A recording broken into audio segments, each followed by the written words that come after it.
of his first term as mayor. I think he wanted to do a lot of things in Bacoor. I recall one of the things that he wrote us for was to provide light, electricity to a particular area in Bacoor which had no light, diba? But unfortunately, at that time, we have not acquired Meralco. So I think that was in 2007, tama ba? 2007. So hindi pa amin yung Meralco. So we wrote him back that, we have nothing to do with Meralco, but we do have an education program that we can share with you and your constituents, your teachers. So normally, I don't go pag may gabay guro na parang meetings with the LGUs. But siguro fortunately or by chance, that time I was free. So I went. And that's how we met. He was very progressive as a mayor, obviously. And he was very busy because he was like 45 minutes late. Yeah, sinabihan ko siya, Mayor, if your time is precious, so is ours. So let's get on with this meeting. I think doon siya sino kaya ng bruhang to? Sabing ganun. In-invite niya kami sa birthday ng daddy niya or something. Basta, I don't know if it was after his birthday, diba? March 2. And then March 8 yung birthday ni Daddy. In-invite niya kami for Daddy's birthday. Sabi ko, ba't naman pupunta? Hindi naman kami close, di ba? And then, so okay na yon. He gave parang PLDT and smart permits. And then, there was one base station na hindi na-present ng network. So they had to go back to him. Si Jay Bacoy, who's also from Bacoor, went to him, di ba? Tapos, I know, so nag-joke siya na, yung kasama niyo, yun na mag-follow up sa akin, parang ganun. So, yun, pinfollow up ko siya. Tapos, then he said na, sige, bibigay ko yung permit, basta let's go out, parang ganyan. That's too much information, no? Yun eh. So, we went out. So, I gave him a day and a time, and then he picked me up when I was in PLDT. And then I said, diba, if we have to be friends, you have to be like a normal person kasi he was like filled with mga bodyguards and backup. So I said, you know how to drive, right? So if you wanna go out for dinner or something, then you should be able to drive by yourself and basta be able to do things on your own, diba? As a regular person. Kasi hindi ko naman sinabi na nanay at tatay ko, mayor, diba? Sanay ako sa ganun, ayaw ko nang may ganun. If we were to be friends, he had to be a normal person, di ba? Not as a mayor or a public official. So he went there and he picked me up. And then unfortunately, I was really busy. So he waited for 2 hours and he caused a lot of traffic in Makati Avenue. And then yun, so we went out. He took me to Power Plant Mall. And then we were supposed to have dinner na. And then he was so reddish. And he was like, uneasy. Yung pala, he had fever already. So, I asked him, uwi na tayo. Kasi parang let's do this some other time. And then he said, no, let's go through dinner because ang hirap mong pauohin, parang ganyan. So, I had to ask the waiter to buy for us, I cannot recall if it was biogesic for him, di ba? Kasi he was not feeling it. Pero ayaw niya umuwi. Then, so after dinner, finally, pwede na siyang mag-rest, di ba? No, he wants to watch a movie. Sabi ko, no, I don't watch movies with strangers, no? So, after that, sabi ko, sige, you drop me off balik sa office kasi my car is there and I drove by myself before eh. So, and then when I was going to get out of the car, he suddenly had flowers, di ba? From the back of the car and then gave it to me. Bouquet of flowers, really huge flowers. And I said, akala ko ba friends lang tayo, di ba? Tapos sabi niya, sige, basahin mo yung oo nga, sabi niya, basahin mo muna yung card bago ka mag-comment out. Tapos sabi niya, I hope, yun nga, this is the start of a beautiful friendship, which is okay with me, di ba? Yun. Nalaman, basta na-realize ko na lang na nalaman niya yung bahay ko, where I was living in Taysan, di ba, in Ayala, Alabang. And then he started going there and bringing barbecue and pandesal. Tapos, ang style niya dati, nakikinood siya ng TV. TV Patrol. 10 o'clock ba yun? So, dahil yung bababa, sabi ko, Mayor, what are you doing here? Sabi niya, wala lang, may dala akong pagkain. Sige, kain tayo. Tapos, makikinood siya ng TV. Tapos, niloloko ko siya, wala ba ikaw TV sa bahay mo? I would say that he cares about me and, sa akin kasi, I am not presumptuous kasi marami naliligaw sa akin, di ba? Parang, okay lang. Hindi ko naman siya mataboy kasi mayor siya. The time I knew that I fell in love with him also because of what he was doing when my friends, my colleagues and my friends were saying, ayaw nila sa kanya. So, ang ginawa nila, para sila nag-scoring ng mga nanliligaw sa akin. May worksheet, kasi nasa worksheet, ganyan-ganyan. So, may criteria, ganun. Para siyang beauty contest. Tapos, everybody voted for the others and he had no vote. So, naawa ako, bakit ayaw nyo? Ganyan-ganyan. Bait-bait naman ng tao, ganyan-ganyan. Yun. And then my mom and my dad asked me if I was going out with him. I said ko, not really. We just, hindi naman kami, formal. But he was like coming to see me and madalaw, ganyan. Basta, pag nag-worry yung mami at daddy ko, kasi nga daw, alam mo yan, politiko, at saka Revilla, kay daddy, gano'n. And I said ko, he's a really nice guy. And so I told Strike, di ba? Parang my parents have an with you. Oo. Tapos what he did was sabi niya, I'm gonna talk to your parents. And so we had dinner at Sofitel. Because at that time, I cannot recall, basta meron siyang something, tapos i-inject dapat siya. Sabi niya, ako daw mag-inject. Hindi mo marunong mag-inject, basta namamagayong dito. Basta palang laging may sakit siya. Tapos hindi nga siya nag-cancel kasi nagpunta yung parents ko. So yun, parang sabi ko sa kanya, may sakit yan, ganyan, pero hindi nag-cancel, ganyan. So dapat you have to be kind to him.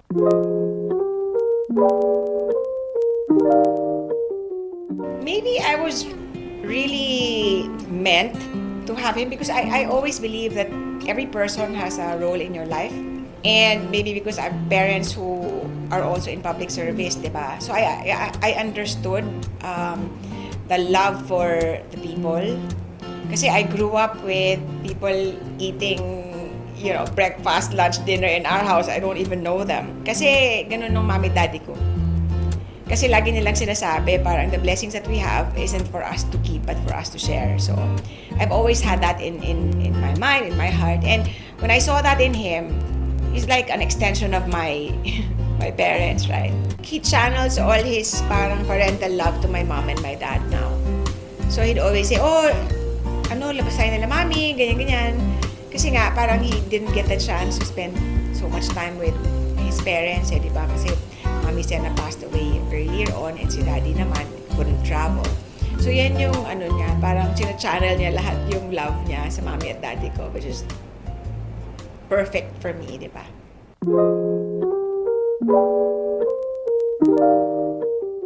Actually, we are the most normal, boring couple that you will know.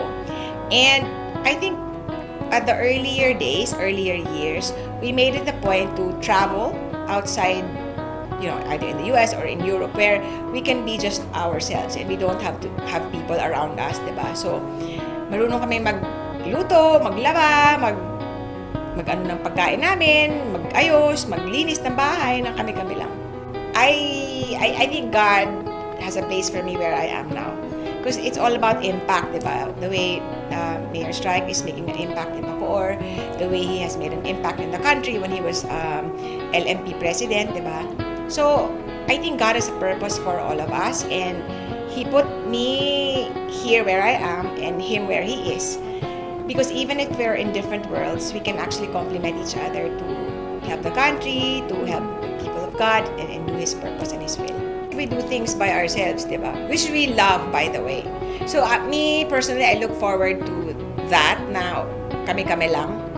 Kasi then you get to feel the person, diba? At saka amin siya 24 hours a day. Siya talaga, mas marami pa siyang hatid na time kay Shaylee. Kasi ang layo ko, diba? So I have to be out early. But him, except lang pag flag ceremony on Monday. So ako yung akin yun na day. Pero the rest of the day sa kanya. Shaylee and I and Robert were blessed to have him in our lives as the head of our family. He is genuine. What I love the most about him is he's real.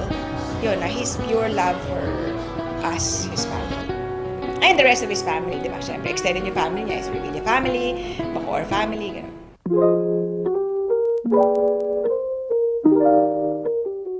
He's very masinop about gamit.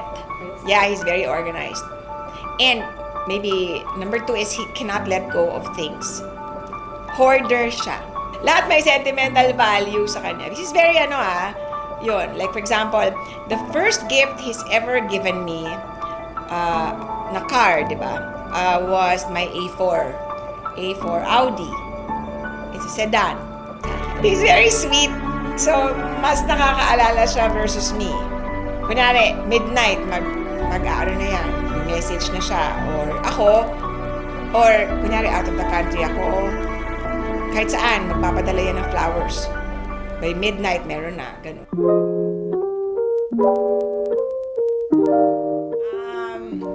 Yung tapang sa akin, pero yung pagiging sensitive at saka yung funny, yung being funny. Kasi not a lot of people know that the mayor is very funny. He's funny. He likes to crack jokes.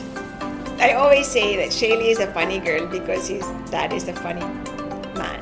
Kasi si Shaylee, sanay yan siya na she can do anything. So, kunyari, may class siya, tatayo-tayo, yung ganyan, alam mo yun? Kasi independent yan eh. And i-call yung attention namin, di ba? Pero mabait siya, ano lang siya yung, mabilis ka siya matapos sa, sa activities. Nabobore siya, ganyan, tatayo siya. Kasi tapos na siya eh. Siyempre, i-call out kami, di ba? And then si Mayor would always say, naku, hayaan niyo na yan siya kung anong gusto niyang gawin, di ba? Ayoko na nga pag-schooling niya, dito na lang siya sa akin. Sabi niya, kaya nga ako nagtatrabaho para sa kanya eh. So, hindi na niya kailangan magtrabaho. Sabi ko, tatay, pwede ganun. Actually, sa lahat nga ng bagay, because I was busy in Ability and Smart and here also, di ba? So, he was always there at the critical moments. Like, kunyari, nagpa-ear piercing si Shaylee, siya yung kasama. Halos siya talaga, he will make time for her. Very siya, best dad, and his heart is in the right place. Well, it depends kasi on what she really wants eh. Siya naman, Diyos ko, lahat na gusto niya. Gusto niya maging pilot, gusto niya maging kahit cook, or chef, gusto niya. Gusto niya maging doctor, gusto niya maging waitress. Lahat na lang na nakikita niya, gusto niya. So, syempre, we would support her, di ba? We both have to take care of our health because we want to be there for Shaylee, di ba? Kasi we married late nga and we had her late na. We just want her to grow up and see her get married. Although the dad would say, never say that, she's never gonna get married. Pansinin niyo si Shaylee, lagi naka-long sleeves, naka-turtleneck, ganyan. Tapos yung bata naman, lalong inaasar yung daddy niya na nag-short shorts, nagaganyan. Matatawa ka dun sa kanilang dalawa. Pero kasi si Shaylee gives him so much joy eh. Nakakatawa kasi nakikita mo nang takot na takot siya sa anak siya. Pag tumatawag siya. Oo, pag sinabi, Daddy, come home, uuwi talaga yun. And me, you notice me, I never call him, di ba? Because I understand the work that he does, di ba? Pero si Shaylee talaga mag-check yan. Actually, si Shaylee, hinahanap siya, ako hindi.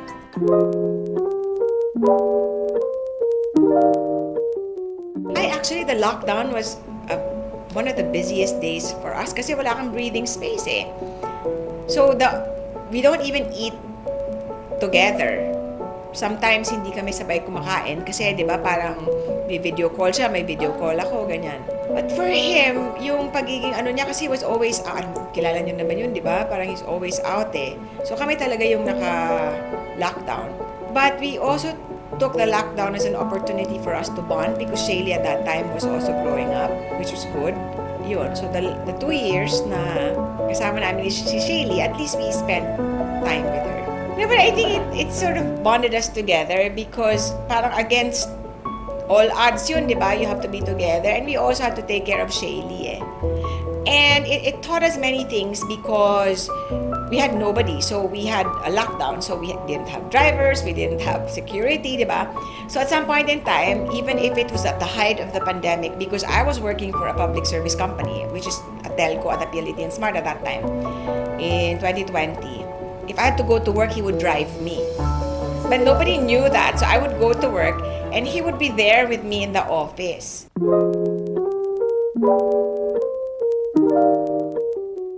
Baliktad kami. Pag ako galit, tahimik. Tapos siya yung nagsasabi. Ang hirap-hirap niya sa UN, sobra. So, hindi mo na kami nag-aaway ngayon. Wala na, hindi na kami nag-aaway. Lagi kami nagsasabi for world peace, ganun. So maybe because we're matured already, di ba? Parang And we respect each other. So, hindi kami nag-aaway. You know, I think we always have to have respect for the other one, your spouse, di ba? And yun nga, parang you have to hold true to your promise and the covenant that you've given. It's a commitment that no matter what happens, di ba, that you love each other. All the good and the bad and the others.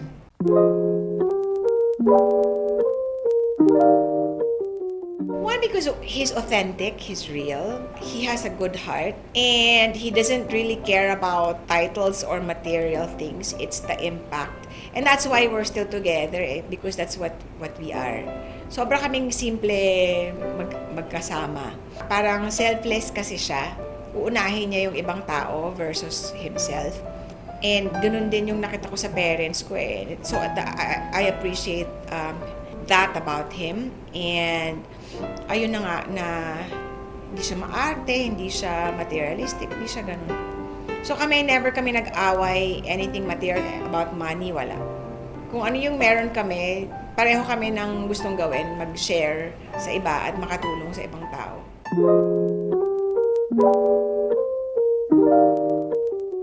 The ability to relax. Kasi he takes everything to heart eh. Kunwari, may nag-text sa kanya na may pothole, yung lubak sa Bacoor. Kulang na lang, nakapajama kami, di ba kami yung mag-ayos nun. So, everything, he's very about when it comes to public service. And Bacoor, because he feels and he always says that parang Bacoor and the people of Bacoor deserve nothing but the best. Dati, ang dasal ko sa kanya, pag natutulog siya, parang bumait ka. Actually, I really believe in that because I saw the change in him eh. You know what I mean? So, but now, what I pray for is for him to be able to do God's will for him. Because I always tell him the reason why you are there to lead is because God put you there to make a difference in the lives of many. My second prayer for him is for him to continue to have good health. So we, all of us, we will enjoy Chaye and each other, ganyan. Yun. And for maybe third, for him to be able to have all of his wishes and his dreams fulfilled. Not just for himself, but for his family and for Bacoor and for the country.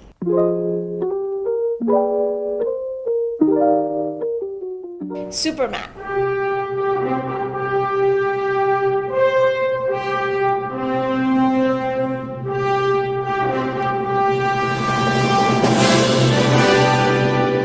Sa ating mga taga-Bacoor na family, ingatan niyo po yung asawa ko kasi mahal na mahal niya po talaga kayo, promise. Yun po yung napag-usapan namin na pagtungkol sa Bacoor, hindi ako magsiselos. So kasi siya yung nagsiselos sa time, di ba?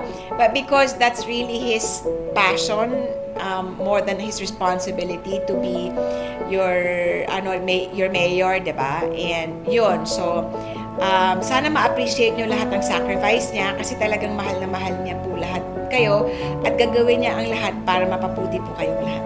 Tsaka mahal din namin kayo as a family. Thank you po for loving him and for accepting all of us as his family.